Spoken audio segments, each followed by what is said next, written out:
empirical and molecular formula.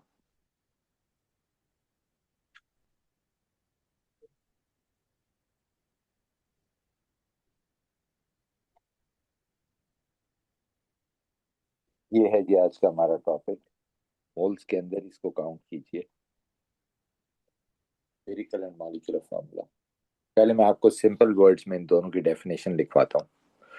देखिए, compound है, उसका नाम है ग्लूकोज।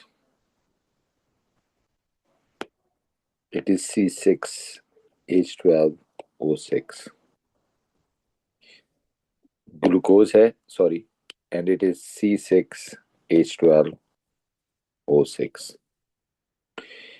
और इसी को अगर मैं सिंप्लीफाई करूं तो छोटी वैल्यू इसमें से 6 है।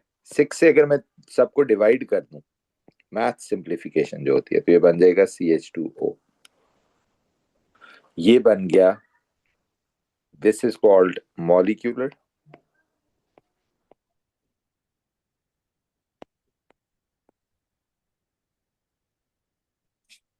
and this is called empirical.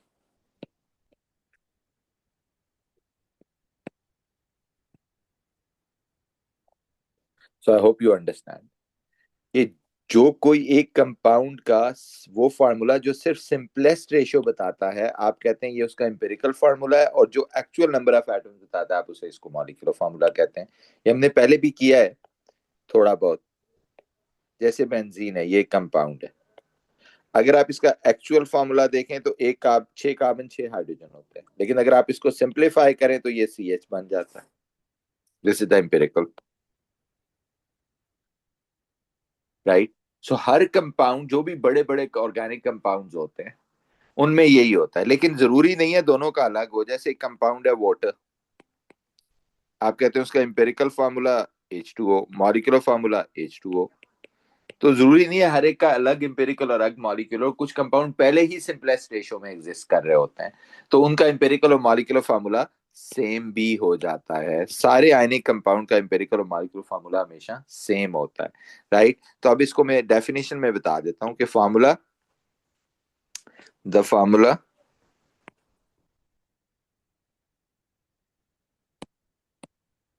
which shows actual number of atoms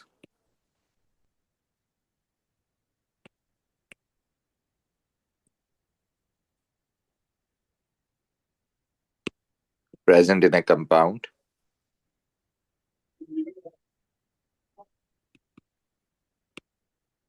known as molecular formula.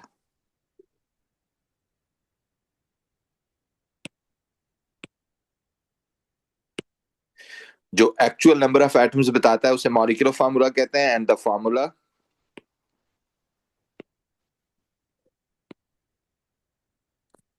which shows simplest ratio of atoms present in a compound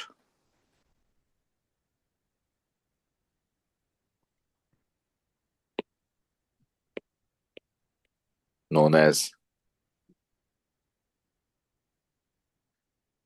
empirical formula. जो सिंपलेस्ट रेशियो दिखाता है उसे एम्पिरिकल कहते हैं, और जो एक्चुअल नंबर बताता है उसे मॉलिक्यूलर कहते हैं।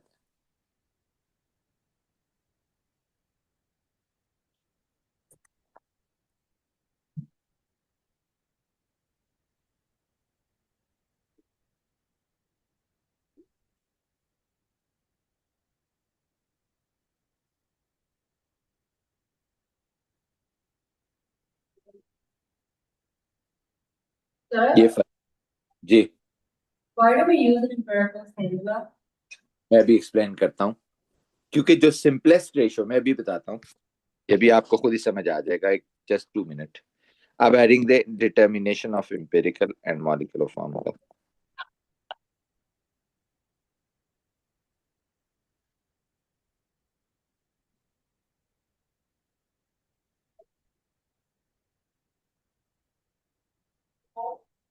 अब बच्चों, जो पहले एक तरह से डिटरमिन हुआ ना, वो एम्पिरिकल फार्मूला था। शुरू में हमें कोई आइडिया नहीं जैसे मिसाल के तौर पे मैं ग्लूकोज की मिसाल ले लेता हूँ। सुनो तंचित, ये ग्लूकोज एक कंपाउंड है। हम डेली लाइफ में इसको यूज करते हैं। किसी ने हमने कहा इसका फार्मूला क्या है, बताओ। तो हमारे पास ये तरीका नहीं था कि हम डायरेक्ट इसका मॉलिक्यूलर फार्मूला निकाल लेते। हमने पहले निकाला इसका एम्पिरिकल फार्मूला, फिर निकाला इसका मॉलिक्यूलर। अब एम्पिरिकल कैसे निकाला वो सुन लो। आप कहते हैं जी अगर आपके पास एक कंपाउंड हो ना, तो आपके पास दो चीजें अगर उसकी पता चल जाए तो आप बता सकते हैं उसका एम्पिरिकल फार्मूला क्या हो सकता है। और वो दो चीजें कौन सी हो सकती हैं? वो दो चीजें हो सकती हैं, एक उसके नंबर ऑफ के उसमें एलिमेंट्स कौन कौन से हैं, राइट। तो लिखिए जरा, मैं लिखवा देता हूँ फिर एक्सप्लेन करता हूँ। नंबर वन, देर या ऐसे लिख लें, there are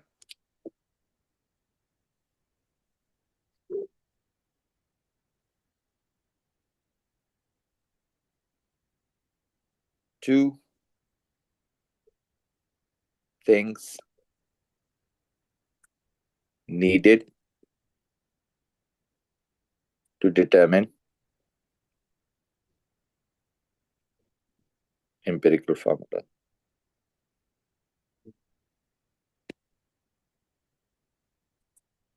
Number one, elements present in that compound.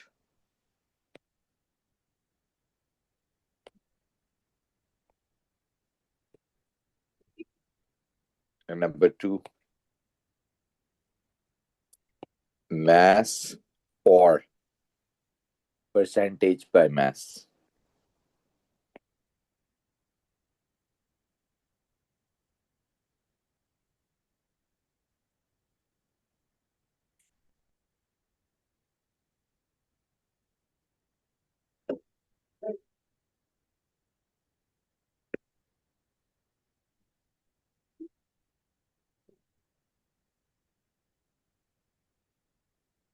In that compound.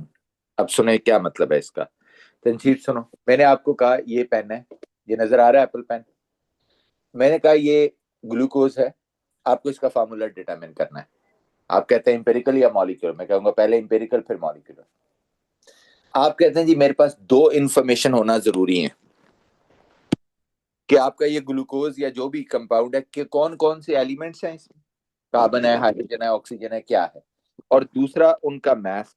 अगर आप ये दो इंफॉर्मेशन मुझे दे दे, मैं इसको इंपेरिकल फार्मूला बता दूंगा और फिर वहां से मैं मॉलिक्यूलर फार्मूला डिटरमिन करूंगा, राइट। कैसे? मिसाल के तौर पे, या चले पहले लिख लें एंड नेक्स्ट नंबर लिखें, and to determine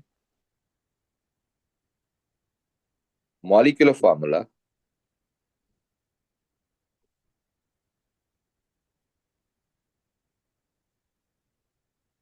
one more information is MR of compound.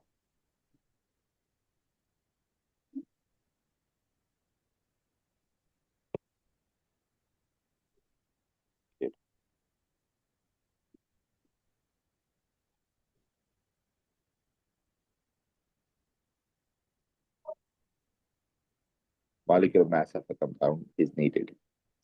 अब इसको मैं क्वेश्चन की फॉर्म में ले आता हूँ। क्वेश्चन ये है, here is the question.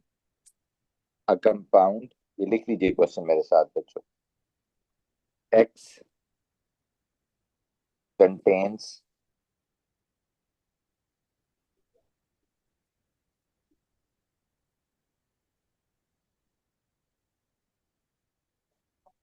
11.1 gram hydrogen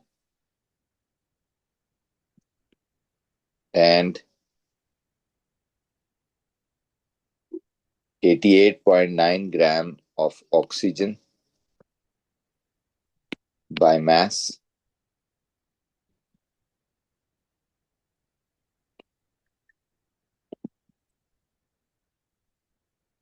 A part, determine empirical formula of this compound.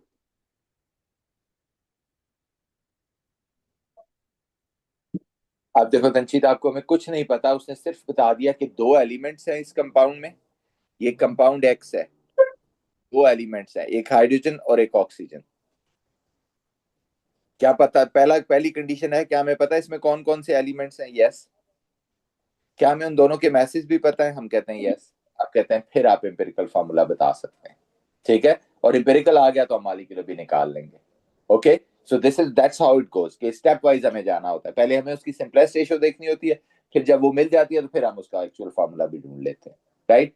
सो आप कहते हैं क्या स्टेप्स हैं, तो लिख लीजिए what are the steps to determine the empirical formula. Steps number 1 कहता है divide each mass by AR of element. उस एलिमेंट के AR से डिवाइड कर लो। जैसे हाइड्रोजन है, ऑक्सीजन है, दो है ना, दोनों को लिख दिया। हाइड्रोजन का एटॉमिक नंबर है 11.1, मास है, और इसका है 88.9। कहता है दोनों को AR से डिवाइड करो। इसको 1 से डिवाइड किया, इसको 16 से डिवाइड किया। पिछले टॉपिक में मैंने आपको पढ़ाया कि जब मास को AR से या MR से डिवाइड करते हैं तो ये क्या बन जाता है? तो ये क्या बन जाता है बच्चों? The number of moles. Yes, आप कह रहे हैं जी divide the each mass of the element by AR to get the moles, right. तो इसके मोल्स तो आ जाएंगे 11.1। कैलकुलेटर है किसी के पास? चेक करें। 88.9 ओवर 16 कितना बन जाएगा?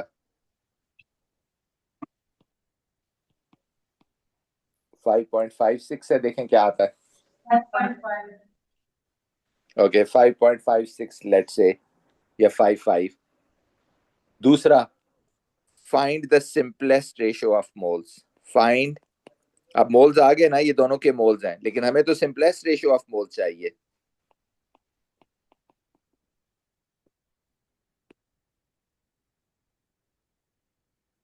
सिंपलेस्ट रेशियो ऑफ मोल्स वो कैसे होगा? By dividing smaller values.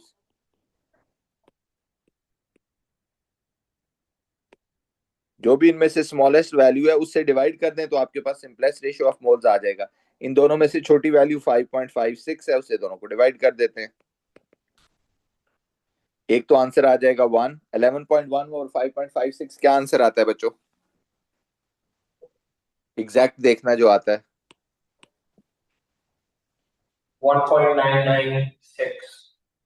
1.996, right. तीसरा है fraction to whole number. Fraction होगा तो उसको होल नंबर में कन्वर्ट करना होगा, ओके। क्योंकि आपको पता है फॉर्मूला कभी भी फ्रैक्शन में नहीं होता।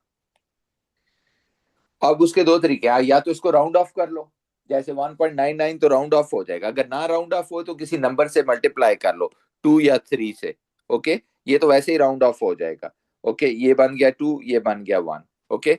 और ये बन गया H2O। ये आ गया जिसका empirical formula, right. So this is how 3 simple steps हैं। Divide by AR, divide by छोटी value, and fraction to a whole number. Fraction to whole number में कन्वर्ट करने का क्या तरीका है? अगर तो वो ऑलरेडी कोई 1 पॉइंट, जैसे देखो इसका क्या तरीका है, तो सुनो बच्चे, ये सुन लो। अगर 1.996 था तो मैंने इसको खुद ही राउंड ऑफ करके 2 लिख दिया। 1.8 होता तो भी मैं इसको 2 लिख लेता। इसी तरह अगर 1.1 होता तो मैं इसको 1 लिख लेता। अगर 1.2 होता तो मैं इसको 1 लिख लेता। समझ आ रही है कि अगर तो 0.1 0.2 नजदीक होता है होल नंबर के तो हो गया। लेकिन अगर ये होता 1.5 या 1.6 या 1.4, फिर आपको इसको एक नंबर से मल्टीप्लाई करना है, या 2 से या 3 से। तो 2 से मल्टीप्लाई करें तो ये क्या बन जाता है? 3 राउंड ऑफ हो जाता है। तो ये डिपेंड करता है कि अगर पॉइंट के बाद वैल्यू बड़ी है 0.1 या 0.2 से तो फिर मल्टीप्लाई करना है, और अगर वैल्यू छोटी है 0.1 या 0.2 तो फिर राउंड ऑफ कर देना है to the nearest whole number, right. So ये अभी क्वेश्चंस करेंगे तो आता जाएगा, तो मैं बताता जाऊंगा, बट यूजुअली 2 या 3 से मल्टीप्लाई करके ये हो जाता है, ओके। अब जैसे मेरे पास ये वैल्यू अगर आ जाती, ये वाली आती 1.5 और ये आ जाती 1, तो फिर मैं दोनों को 2 से मल्टीप्लाई करता, ये 3 होती, ये 2 होती, तो वाटर का फॉर्मूला H3O2 आ जाता, okay. But this is the situation, एक बता रहा हूँ, ऐसे आ सकती है कभी, राइट। तो कभी 3 से भी मल्टीप्लाई करना पड़ जाता है, ठीक है। अगर कभी 1.6 या 1.7 हो तो हम इसको 3 से मल्टीप्लाई करके भी राउंड ऑफ कर सकते हैं, ओके। अब आ जाए बी पार्ट के ऊपर। कहते हैं एम्पिरिकल फार्मूला तो आ गया आपके पास। Determine molecular formula of this compound. उसके लिए मैंने आपको कहा था एक एक्स्ट्रा इंफॉर्मेशन चाहिए, वो क्या है? MR. MR of compound is 18। अब ये क्वेश्चन में दिया हुआ है, उसने एमआर दे दिया है, एम्पिरिकल फार्मूला आप डिटरमिन कर चुके हैं, कह रहा है मॉलिक्यूलर फार्मूला बताओ क्या होगा। तो उसका फार्मूला होता है, molecular formula is equal to n multiplied by empirical formula. ये तो बड़ा आसान है, इसका मतलब एम्पिरिकल फार्मूला होगा तो ही आप उसको एक नंबर n से मल्टीप्लाई करोगे तो मॉलिक्यूलर फार्मूला बन जाएगा। That's so simple. अब जैसे आप कह रहे हैं अच्छा इधर क्या है, जैसे इसी केस में फॉर एग्जांपल आप कहते हैं जी n multiplied by empirical formula हमने निकाला हुआ है H2O will be equal to molecular formula. अब n जाहिर है कोई नंबर होगा 1 2 3 4 5 कुछ भी हो सकता है। वो कह रहे हैं n कैसे पता चलेगा मुझे, व्हाट इज n? तो अलग से लिख लेते हैं, n इज इक्वल टू, अब सुनना, n is equal to mr of compound divided by empirical formula mass of that compound, n आ जाएगा। ठीक है, अब जरा देखो, अब सुनना जरा, लिखना छोड़ें इधर देखें, ये n निकालने का तरीका है। हर दफा आपके पास ये दो वैल्यूज होंगी तो आप n निकालेंगे। लिखना छोड़ो इधर देखो, एमआरएफ कंपाउंड तो मैंने अभी बोला था हमेशा क्वेश्चन में गिवन होगा तो आप तभी कर सकेंगे। ओके, तो ये गिवन है क्वेश्चन में, अभी आप गौर से देखो क्वेश्चन में गिवन है हमें, हाँ गिवन है 18, तो ऊपर तो आ गया 18, नीचे what about this empirical formula maths. आप कह रहे हैं इसके नाम से ही नजर आ रहा है कि जो एम्पिरिकल फार्मूला निकाला है उसका मैथ्स निकाल लो। एम्पिरिकल फार्मूला आपने क्या निकाला है, इधर देखो H2O, ये एम्पिरिकल फार्मूला निकाला है ना, इसका मैथ्स निकालो 1 टाइम्स 2, वही जैसे एमआर निकालते हैं, प्लस ऑक्सीजन 16, टोटल ऐड किया तो कितना आ गया 18। तो आप कह रहे हैं इसका एम्पिरिकल फार्मूला मैथ्स भी 18 ही आ गया है। तो 18 से डिवाइड किया तो क्या आंसर आ गया 1। तो आप कह रहे हैं n की वैल्यू 1 आ गई। कॉमन सेंस है, अगर n की वैल्यू 1 आएगी तो 1 टाइम्स H2O क्या बनेगा वापस, H2O ही बन जाएगा। तो अभी मैंने बताया था कि हर दफा जरूरी नहीं है कि मॉलिक्यूलर और एम्पिरिकल फार्मूला डिफरेंट हो, सेम भी हो सकते हैं। तो ये मॉलिक्यूलर फार्मूला भी आ गया। समझ आ गई बात? तो n अलग से निकालना होगा, और n क्या होगा, एम्पिरिकल फार्मूला मास और एमआरएफ कंपाउंड की रेशो। एमआरएफ कंपाउंड न्यूमरेटर होगा, एम्पिरिकल फार्मूला मास डिनोमिनेटर होगा। एम्पिरिकल फार्मूला मास कहां से आएगा, जो एम्पिरिकल फार्मूला निकाला है उसका मास, और एमआर कहां से आएगा वो क्वेश्चन में गिवन होगा। उन दोनों को ऊपर नीचे रख के डिवाइड करके n निकाल लो। n एक होल नंबर आएगा हमेशा, 1 2 3 4, आपके सिलेबस में 2 या 3 आता है मोस्टली, ठीक है, कभी 4 या 5 तक बहुत कम होता है आ जाए। वो जो भी वैल्यू होगी वो यहाँ मल्टीप्लाई कर देना। जैसे अगर ये 2 होता तो 2 टाइम्स H2O क्या बन जाता, H4O2। अगर ये 3 होता तो H6O3। जिस जो भी नंबर होता वो हम यहाँ मल्टीप्लाई कर देते। ठीक है, और नंबर निकालने का तरीका मैंने आपको बता दिया। दो वैल्यूज आपको उसके लिए चाहिए होती हैं, एक क्वेश्चन में गिवन होती है और एक जो एम्पिरिकल फार्मूला डिटरमिन करते हैं उसी से आगे निकालते हैं। जी बच्चे बोले इब्राहिम। सर आपने कहा कि एम्पिरिकल फॉर्मूला मैथ्स जो होता है वो एमआर की तरह निकालते हैं, तो सर ये तो हर एमआर और एम्पिरिकल फॉर्मूला मैथ्स हमारा सेम दिखेगा। फर्क है ना, एम्पिरिकल फार्मूला का जो मैथ्स होता है उसे एम्पिरिकल फार्मूला मैथ्स कहते हैं, और पूरे मॉलिक्यूलर फार्मूला का जो मैथ्स होता है उसे एमआर कहते हैं। ठीक है, तो मॉलिक्यूलर फार्मूला तो अभी हमने डिटरमिन ही नहीं किया ना, तो इसलिए उसका एमआर हमें क्वेश्चन में गिवन होना चाहिए, तभी हम कर सकते हैं। दोनों का फर्क है। ओके, इधर देखो मैं मिसाल देता हूँ, आपका क्वेश्चन मुझे समझ आ गया, गुड क्वेश्चन। इधर देखो, ये बेंजीन एक कंपाउंड है, सुनना जरा, बेंजीन क्या है, एक कंपाउंड है। ये इसका कौन सा फार्मूला है इब्राहिम, ये वाला ये कौन सा है, एम्पिरिकल और मॉलिक्यूलर? एम्पिरिकल फॉर्मूला, और ये कौन सा है, ये मॉलिक्यूलर फॉर्मूला। अब अगर आप इसका मैथ्स 12 टाइम्स 6 प्लस 1 टाइम्स 6 करते हैं तो 78 बनता है, ये होगा एमआर।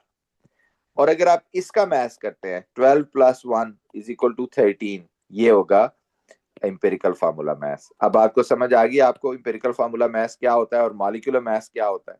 ठीक है, तो मॉलिक्यूलर फार्मूला है उसका, जो जब आप ऐड करके वैल्यू निकालते हैं, सम ऑफ एटॉमिक मासेस करते हैं तो मॉलिक्यूलर मास आता है, और इंपेरिकल फार्मूला में करते हैं तो इंपेरिकल मास आ जाता है। ओके, अब आ जाए आगे, एक क्वेश्चन आपको दे रहा हूं। यहां तक बात समझ आ गई? अब यही स्टेप्स आपको फॉलो करने होंगे, ठीक है? क्वेश्चन आपको दे रहा हूं।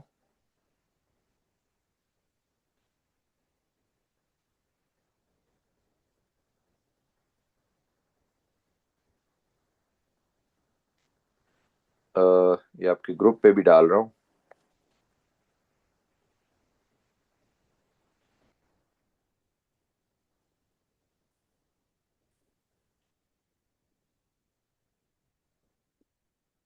देखो बच्चों, अभी आपने स्टेप सामने रखने हैं। ओके,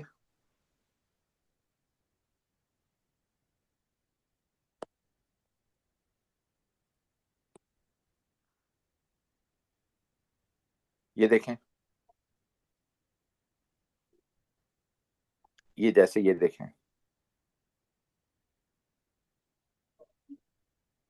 ये एक कंपाउंड है जिसमें दो एलिमेंट्स हैं। कौन कौन से दो एलिमेंट्स हैं तनशीत? एक लेड है, Oxygen. ऑक्सीजन। तो दोनों एलिमेंट्स भी पता है इस कंपाउंड में, परसेंटेज बाय मास भी पता है। परसेंटेज भी दी हो सकती है या सिंपल मास भी दिया हो सकता है। कह रहे एम्पिरिकल फार्मूला निकालो, क्या करेंगे? What is the first step? Periodic table निकाल लें। What is the first step? Calculator और पीरियोडिक टेबल सब बच्चे निकाल लें। What is the first step? A R से डिवाइड करें ताकि मोल्स आ जाए। एक ए आर 16 है और दूसरे का ए आर कितना है लेड का? 207 है या 208 है? चेक करना। 207। 207 से डिवाइड कर दें तो मोल्स आ जाएंगे। क्या मोल्स आते हैं? कैलकुलेटर से चेक करना बच्चे।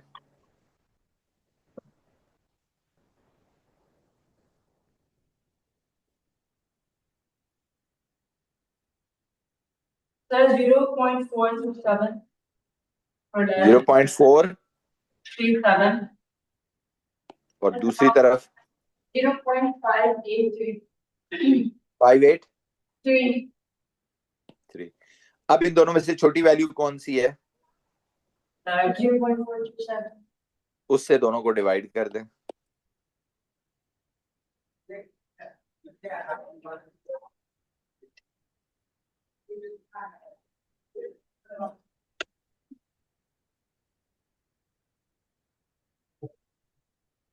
क्या वैल्यू आ गई?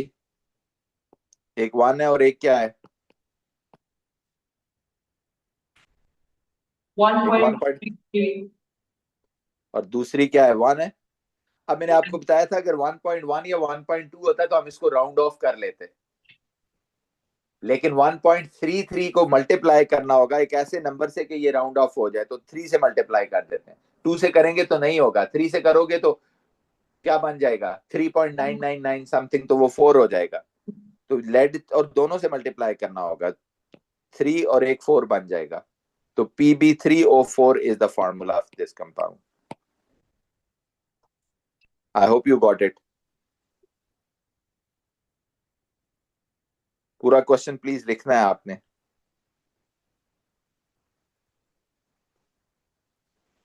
और ये क्वेश्चन नंबर 12 करना है बच्चों अभी आपने मेरे साथ खुद से। These are the elements present in a compound. Tell me the empirical formula of this compound. Section A, question 12.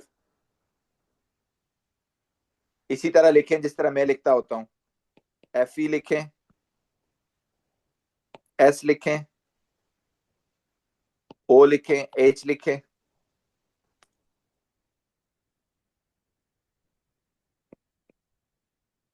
20.14, 11.51, 63.31 और 5.04। अब आपको स्टेप्स पता है क्या करने हैं, मैं नहीं बता रहा।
Sir, जी is the answer FESO11H14?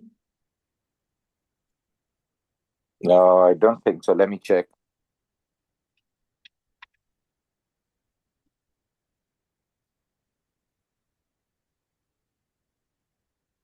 Sir मेरा भी Fe3SO11H14 Fe कितना है 20.14, S कितना है 11.51, O कितना है 63.31 और H कितना है 5.04। यही है बच्चों, 20.14, 11.51, 63.31 और 5.04 डिवाइड बाई AR करना है। अब AR बोलते जाएं, किसका क्या AR है? क्लोरीन का 19 आयरन 56, सल्फर 32 मेरा ख्याल है। ऑक्सीजन का कितना है 16 और हाइड्रोजन का 1। अब ये वैल्यू तो आ गई 5.04 और ये कितनी है ऑक्सीजन? 0.258. ऑक्सीजन 0.058 है। No, that's 3.95. ओके 3.95 और 0. सल्फर और आयरन कितने हैं? 0.25 sulfur.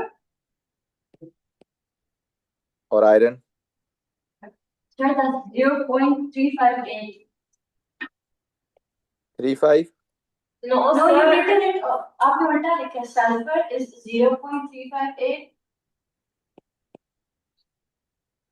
and minute, no, iron is 0.360. 60। Yes.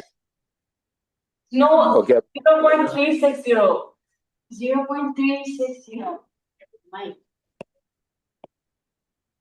Okay, अब किससे डिवाइड करना है? 0.358 या 0.358 से डिवाइड कर देते हैं।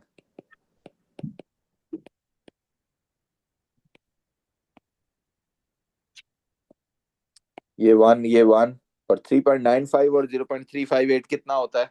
11.0. कितना? 11.03. और वो 11 ही हो गया। और 5.04 ओवर 0.358 0.07. कितना? 14 14. ओके तो ये तो दोनों वैसे ही राउंड ऑफ हो गए, 1 1 11 11 एंड 14। यही बन गया ना yes FeSO11H14, यही है ना? Yes. ओके अब आ जाते हैं इसी चीज में, इधर देखो 13 question. Hydrocarbon with relative molecular mass, अब MR दिया हुआ है 28, तो ये नोट करो अपने पास कि एक हाइड्रोकार्बन है। हाइड्रोकार्बन उसे कहते हैं जिसमें कार्बन और हाइड्रोजन होता है, यानी उसमें कार्बन है और हाइड्रोजन है। ओके उसका MR दिया हुआ है 28, has the following composition. Carbon उसमें कितना है 85.7% और हाइड्रोजन कितना है 14.3%। कहता है मॉलिक्यूलर फार्मूला निकालो। अब इसमें उसने कहा ही नहीं है एम्पिरिकल निकालो, लेकिन फिर भी हमें पता है कि जब तक एम्पिरिकल नहीं निकालेंगे मॉलिक्यूलर नहीं निकलेगा। तो पहले एम्पिरिकल निकालते हैं, मेरे साथ साथ कैलकुलेटर निकालो बच्चों। डिवाइडेड बाय 12 डिवाइडेड बाय 1, ये तो आ गया 14.3। 85.7 डिवाइडेड बाय 12 कितना होता है? 7.14. 7.14। और अब इससे डिवाइड कर देते हैं 7.14 से दोनों को, तो क्या बन गया?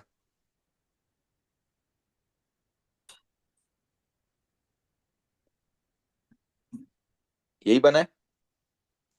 2.00 Yeah. 2.002 so उसको राउंड ऑफ कर यस तो फिर मॉलिक्यूलर फॉर्मूला अब किसके इक्वल होगा? एम्पिरिकल तो आ गया ना, अब मॉलिक्यूलर निकालना है। उसके लिए आपको एक अलग से रिलेशनशिप आना चाहिए, n multiplied by empirical formula.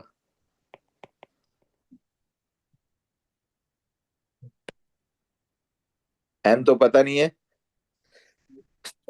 Sorry, empirical formula है CH2। सर N2 होगा इसमें by यस, एन अलग से निकालना पड़ेगा। एन किसके इक्वल होता है? M R over empirical formula mass. M R उसने दिया हुआ है 28, इंपेरिकल फार्मूला मास कितना बनेगा? कार्बन का कितना होता है? 12 प्लस 1 टाइम 2 14।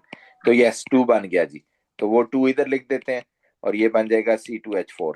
ये इंपेरिकल मॉलिक्यूल बन गया।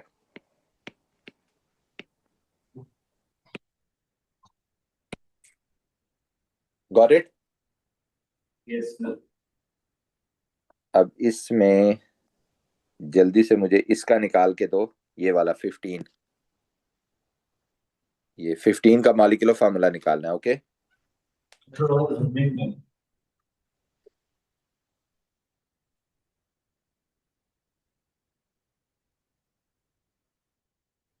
ये है 15। एलिमेंट्स भी हैं, उनके परसेंटेजेस मैसेज भी हैं और एमआर भी है। तो पहले इंपेरिकल निकालो फिर मॉलिक्यूलर। 15 है ये।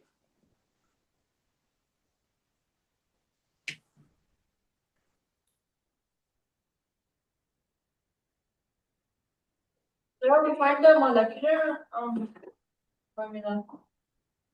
जी Do we find the molecular formula? जी मॉलिक्यूलर निकालना है।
Sir, the MR is 570. 570 yes. Sir इसमें मोलिकुलर निकालना है। जी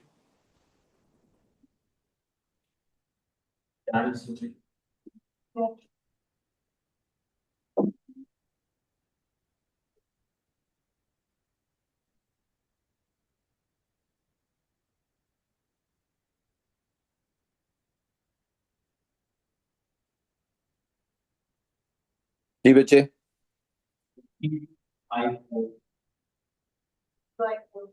क्या है?